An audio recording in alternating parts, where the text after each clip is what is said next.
Hello YouTube, welcome back to my channel. My name is Neo.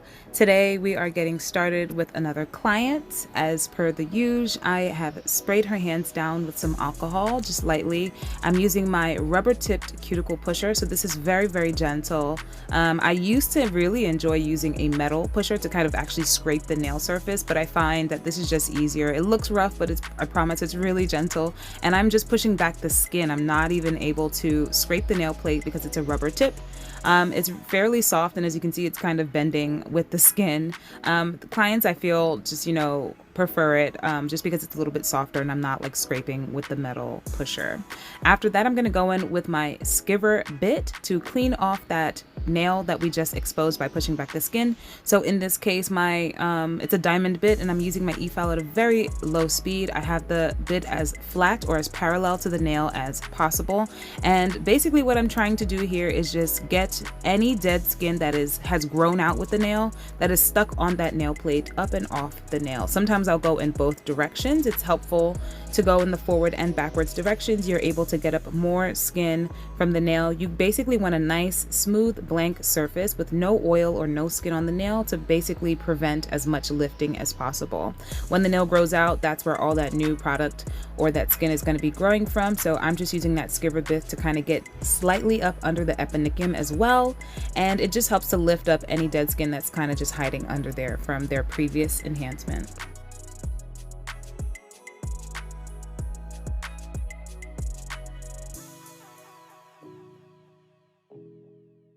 Once I'm satisfied with that, I like to go in with my fine sanding band. Sometimes I use a medium if I run out of fine, but I'm using a very light pressure to do this, and I'm going from left to right, just buffing the surface of the nail, removing anything else that I might see on the nail that I think would hinder the longevity of this enhancement. Sometimes you'll see me actually going around the area that I did with the skiver bit just to remove any additional product, but for the most part I'm just using the mandrel bit in this case to just buff the surface of the nail, get rid of any moisture, and just to give us a nice lightly scruffed texture so that the acrylic has something to hold on to.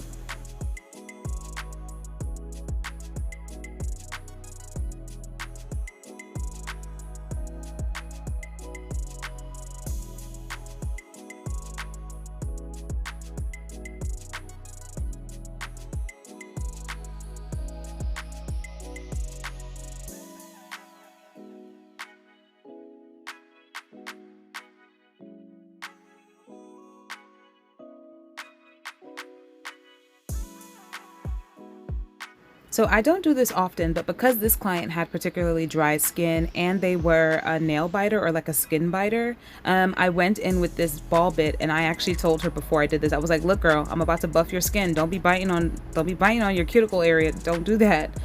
So I'm just using this to kind of buff. This is actually only going on her skin. I'm not using this on the nail plate because it would cause rings of fire. It's a big ball diamond bit, and basically I'm using it to kind of sand or buff away any dead skin that's sitting on her skin. So right there we had like a tiny little tag that she had been nibbling on, and I was telling her like, girl, we got to cut this out, don't do it. So I'm just spending a tiny bit of time just kind of smoothing that texture out on the skin there, so just so that she has a nice appearance around the nail plate.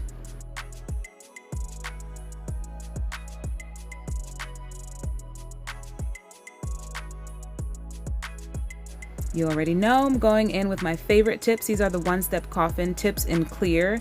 I do think that I can find a dupe, or I have found a dupe on AliExpress. This is from the Two Guys. It's beautiful. It's a one-step coffin, so it's a stiletto tip. I would say it's like an extra long tip, and once you clip down, you have a perfect coffin. You clip a little bit more, you have a tapered square, etc. But I do think that you can find these in cheaper options. On AliExpress, I do believe I saw and purchased some natural colored ones. Sometimes I like to use natural colored tips depending on the design, so it is good to have the option. So when that comes in, maybe I'll do a haul video for you just to see if they, act the same. But these are from the Two Guys. I think they're really great. They're my personal favorite tips, and I'm just making sure to apply them nicely for her using a very tiny bead of glue. We do not want glue all over the nail because, it defeats the purpose. We want that acrylic on the nail. So I'm using it right on the free edge. These tips do not not have wells, which I love. That means you can get the tip on the absolute free edge of that nail.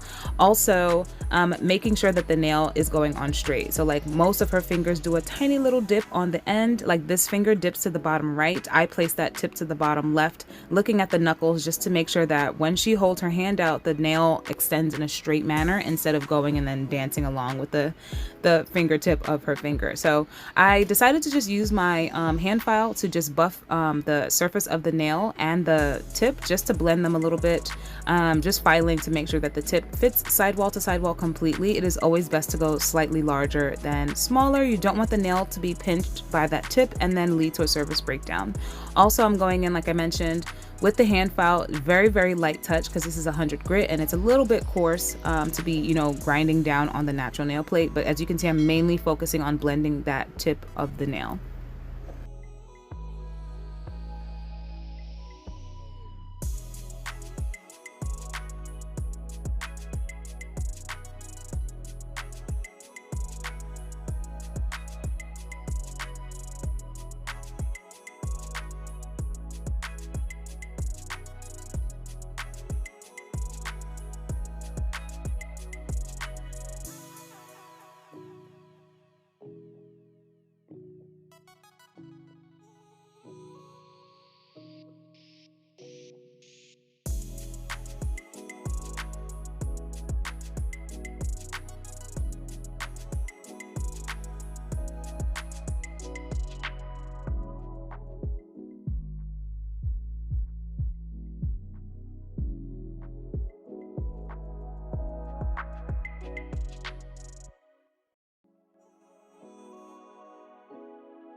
So I already went in and cut the nails down, and I am, yes, she was saying that she was feeling a little bit of pain there just because she had dry skin. There was a little bit of a crack there.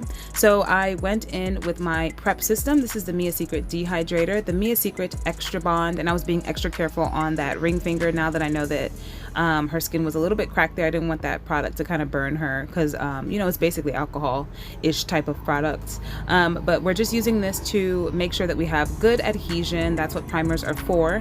I'm then going to go in with my third coat of primer. This is the, well, second coat of primer, but this is the Young Nails Protein Bond. I use it the same in every video on every client. It's been working for me. I get minimal lifting while doing this, so I'm just going to continue working with it. As you know, I like to lay down a clear bead of acrylic, and I was telling her when I was doing this, I was like, girl, this pinky nail is so tiny. Like, guys, this pinky nail in person is so just thin and little. I had to show her. I was like, look at how tiny this nail is. But basically right now I'm just going in and applying a thin coat of clear acrylic to all of the nails. I like to do this because it helps to protect the natural nail. Clear acrylic gives you the best type of adhesion. There's nothing in it, no pigment, no mica, no glitter or anything like that, and it gives me a nice layer to protect the natural nail, because when this client comes back in for a redesign / refill, when I'm filing off that other previous colored acrylic, I want that clear layer to kind of tell me, okay, you can stop now. I'm not going to file through it, damaging the natural nail of the client. So it just works for multiple reasons for me. It also helps to smooth out the surface of the nail. If you're someone who doesn't blend your tips, or maybe you didn't do a good job blending your tips, applying this thin bead of clear acrylic helps to just give you a nice smooth transition to the nail so that you have a smooth surface to work on. You won't get any weird smile lines or anything like that. So multiple reasons I like to do it. Do whatever works for you, but I will be adding this clear acrylic layer as much as I can remember to. For this layer, I'm using the Young Nails Core Clear. It's my favorite clear acrylic, or one of my favorite clear acrylics, and I have a ton of it. I'm also using the Mia Secret monomer. So I found another container of this. I think when I, first started doing nails, I just bought lots and lots of this Mia Secret monomer, but I really do like it. It's really strong. I mean, I don't smell it anymore, but it's really strong and it's a little bit slower setting. So if you are a beginner, this is a great monomer for you because you have lots of time to kind of play with the acrylic before it kind of polymerizes and sets where it is. So if you're a little bit slower, or if you just don't feel as secure with acrylic yet, definitely try this monomer. The brush that I'm using is from Pana. It is a size 14 and it came pinched flat, but I actually crimped it a little bit more with a plier. I like my brushes to be a little bit more flatter. Some people like their brushes to be more round. You use whatever works for you. I really do like this size 14 by Pana. It's the mahogany wood one. I think it is out of stock right now because I was trying to buy like 2 or 3 more. I will say that when I did get it for the first time, I think it shed for like the first 2 or 3 weeks that I was using it. But after that, this brush is absolutely my favorite brush that I have right now. And I have about 8 or 9 brushes in different sizes, but this is the one that I'm constantly gravitating towards. So for the fun stuff, this set basically, I just scraped that off because I was like, no, I don't like that bead. But this set is basically going to be done in a single color. This is Macadamia by Sugar and Cream. I believe it's a glow in the dark color. I will link it below and you will be able to check. But off the top of my head, I think it's a glow. And it's a really gorgeous, kind of soft peachy pink nail plate nude kind of color. We are going to be doing some really gorgeous hand painting designs on this set today. So I just want to build up a nice, strong and simple, clean foundation of this macadamia color on her nails, and then we're gonna be able to paint on top of it. So especially with this pinky, it's so tiny. My focus is just to have beautiful shape, have that apex in the right area. These nails are a little bit longer than most, so just making sure that we have good coverage with the color and then building up the apex in the right area. So as you can see, where her natural nail kind of ends, that free edge where that tip extends, I'm applying additional beads there because that's where the stress point of the nail is going to be. You kind of want that apex to sit not necessarily at the cuticle part of the nail, but right where that free edge is finishing of the natural nail, because now you have additional length hanging off the edge. You kind of want it to be thicker there in the middle so that it has the structure it needs, so it's not bending and snapping off the client's nails. I'm going to do this on all of her nails, constantly cleaning the sidewalls, making sure that there's no product touching the cuticle and or sidewall area. We don't want that product touching the skin because it will lead to a surface breakdown, and just making sure that we leave the finger downwards because gravity is your friend when working with acrylic. Other than that, it's a simple application. You can just watch me figure this out.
Now that that's done, I like to, and I know that this is not the typical order, but I have been really loving going in with my e-file before hand filing. This is a medium carbide bit by McCart, and it's I think I would say it's a coarser medium than normal. I feel like the other mediums bits that I have are not as coarse as this, but I really do like this bit. It is not a safety, so you must be careful when using it. But I feel, pretty okay with not using non-safeties. But the purpose of this step right here is just to one, as you can see, I'm cleaning around the cuticle and sidewall area, smoothing out that the surface of the nail, debulking where necessary, and I am going to be cleaning the sidewalls and just helping the shape a little bit. For the most part, I like to go along the sidewalls, up and down, sideways, up the length of the nail. Sometimes I'll go down like vertically if the nail's really long, but for the most part, I like this side to side motion. It just gives me a nice even feel for the nail. Then you'll also see me going up the side, making sure it's clean, around the right side of the nail, back around the cuticle, and then down the left side. That's just because I'm right-handed, so that's how I like to do it. And then cleaning up the nail as necessary. If I feel, you might see me swipe my thumb down the length of the nail. If I feel any lumps and bumps, then I'll go back in with the carbide bit and smooth out or debulk where necessary. I have my e-file, I would say, to a medium to high speed. I can't tell you specifically what speed because my Coupa me-file does not have an LED display or a dial with information, so it is by feel. But I would just say use it as a speed that's not too slow where it's bogging down or stopping, and not too fast where the bit is out of control and it's spinning around the client's fingers. You might cut your client, you might hurt yourself. It's just best to be safe and use the speed, your e-file at a speed that you can control. Also, it's really great idea to place your finger. As you can see, my pinky is resting on my other fingers. That's called using it as a fulcrum. It basically helps in regulating the pressure that you're placing on that bit on the client's nail. You do not want to be pressing really hard. One, the e-file is going to eat through all that gorgeous product that you know is expensive, because we all know colored acrylic is a little bit more expensive. And two, you don't want to cause heat or friction burns for your client, right? So the fulcrum just helps to take the pressure so that when you're using the e-file, you have more control over the pressure. I think a light touch is enough. The e-file and the speed are pretty much doing the work here. If you did a good job with your acrylic application, there's not much to do, but if so, then you can use your e-file and pressure accordingly.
Once done with the e-file, I like to go in with the hand file, and by then the nail is already smooth, and all I have to focus on now is just maintaining that nice shape that we want. So we're going in for a nice coffin shape.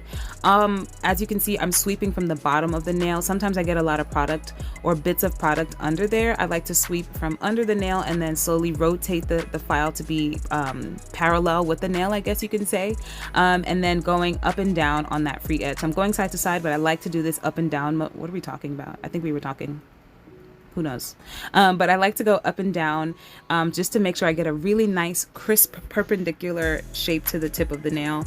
When doing that, it's really important that you squeeze the finger. You're gonna see me do it again. I like to place my my back fingers, I guess, so like my ring finger and my pinky on the bottom part of the nail if I'm gonna do that up and down motion. It just stops the finger from wiggling up and down or side to side. I don't know what we were talking about, but it just helps to protect the client's nails so that it doesn't do that weird wobble. As you can see, she's got considerable length on these nails and we don't want her to be uncomfortable during the filing process. So as you can see, I'm squeezing just like that, holding it as stiff as possible so that the file can do the work and her fingers, she doesn't feel that weird sensation.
So I sent the client to wash her hands, but I'd like to do this anyway. I sprayed her down with more alcohol and I'm just using my manicure brush to clean off these gorgeous nails. The length looks great, the shaping looks great, apex in the right area, A+, right? So I've got the palette out. We are working on some hand painting designs and it's gonna be nice and fun and summery, and we're making a custom color here. So she brought in a picture for reference and we kind of stuck to it, but I did take some liberties towards the end just because it's my design and I wanted it to be custom to me. So I'm using my favorite liner brushes that I'm always talking about on my channel, and we're going to be doing 3 half French designs with the pink color.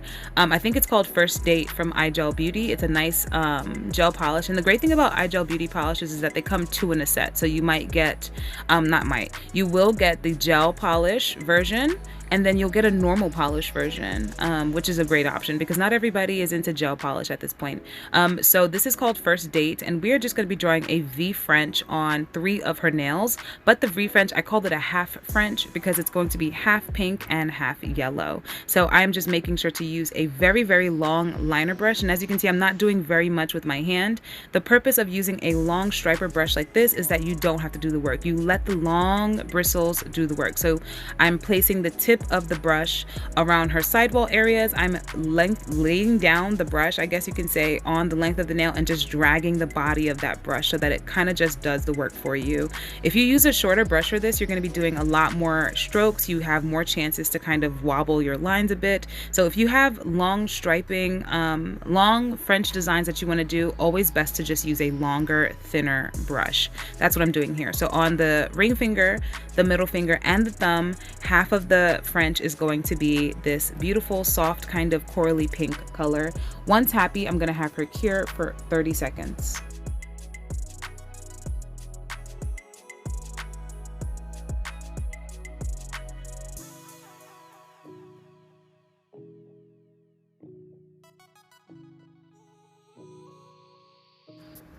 After having her cure, I'm gonna go back in and just do a second coat. This color is a little bit on the sheer side and I wanted it to be a little bit more impactful, so we're just going in with a thin coat of that same product and just doubling up on the line. Also just making it cover the center of the nail a little bit more. We felt like it wasn't fully a V, so as you can see, I'm gonna go over the line just a tiny bit, but I'm taking my time, and as you can see, I'm using the brush to kind of just make the shape on its own. If I do happen to make a mistake, that's the beauty of gel polish. You can just take an alcohol wipe or a lint-free wipe or anything, a brush with alcohol, and just wipe it away and start over. But once I'm done with this, I'm going to have her cure again for 30 seconds.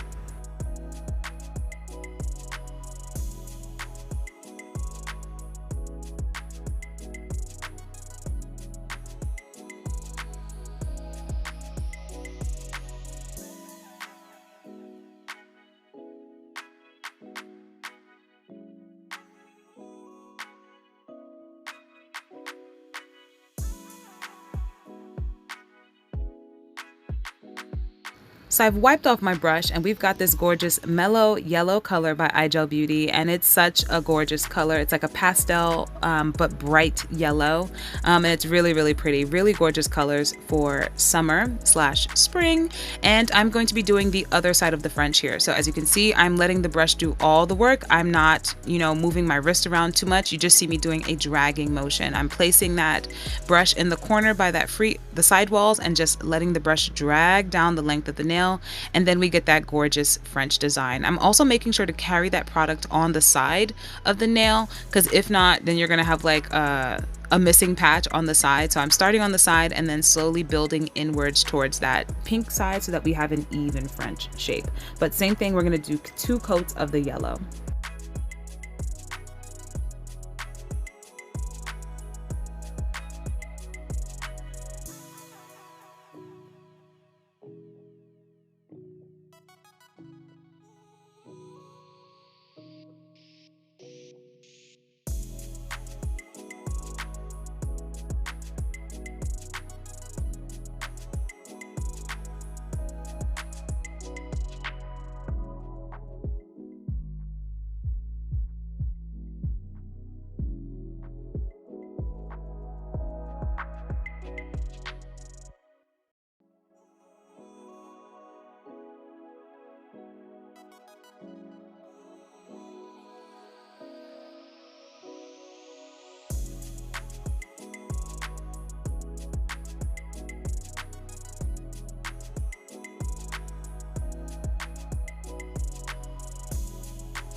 For the other 2 fingers, we're going to be building up these random and abstract kind of swirls all over the nail. So I'm starting off with the white, and I'm using a slightly shorter brush than I was using for the other ones. And we're just going to be drawing random stripes in the white, the pink, the yellow, the custom orange that we made by mixing the pink and the yellow. And then we're going to add some fun stuff later. There's nothing really to explain here.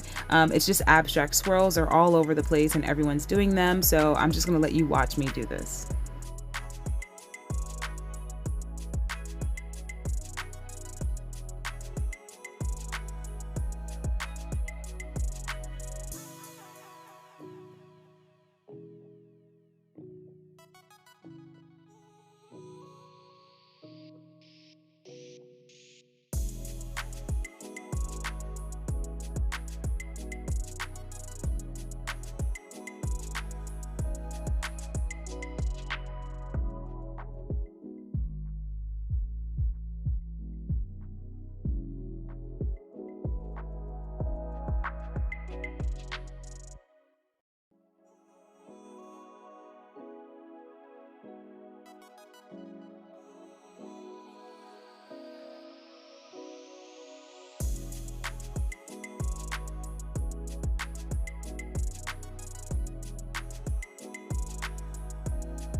As you can see, I am just going over with the pink again just to get that color built up, but after that I'm having her cure.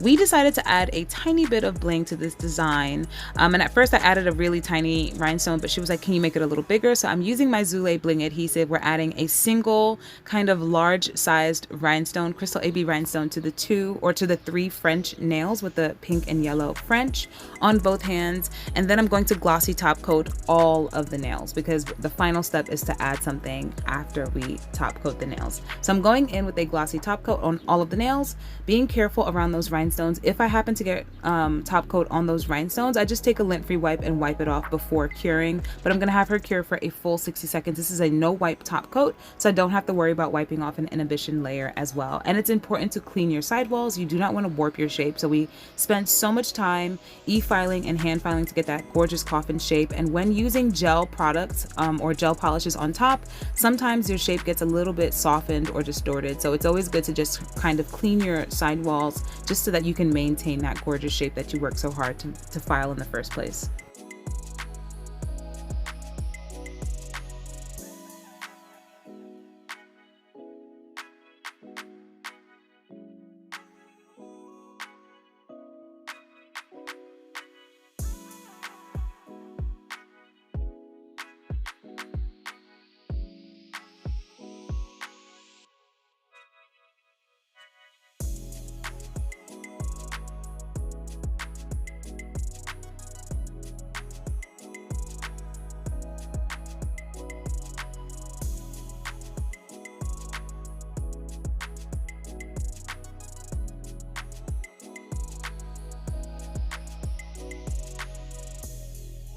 So after these nails have been top coated, I'm going back in with the white gel polish and adding additional white swirls randomly on the nail. We are going to be adding some sugar, some 3D holographic glitter sugar. It's going to just make the nails pop a tiny bit more and bring in that sparkle that we have from those 3 rhinestones as well. So I am not curing this gel polish. I am drawing random swirls around the nails, and then we are going to sprinkle on some of that glitter. This is just a random glitter that I got from my local nail supply shop, but you can use any glitter. I know that I often use that Recollections glitter pack that I got from Michael's. You could use acrylic if you have you know, the colored acrylic that the client might want, but in this case it was the closest holographic glitter I could find. I grabbed it.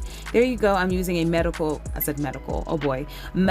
cuticle pusher to sprinkle on that glitter for her. I'm gonna dip in there just so that we can get it, and then just have her cure. So the gel is still wet, that's what the glitter is sticking to, and I am sprinkling it on. Once happy, I'm gonna tap away any excess, have her cure for a full 60 seconds so that the light can penetrate and have that gel stick onto that glitter. Once that is done, we're gonna go in with our manicure brush and brush away the excess, leaving a gorgeous already top coated nail with just hints of sparkle on the nail.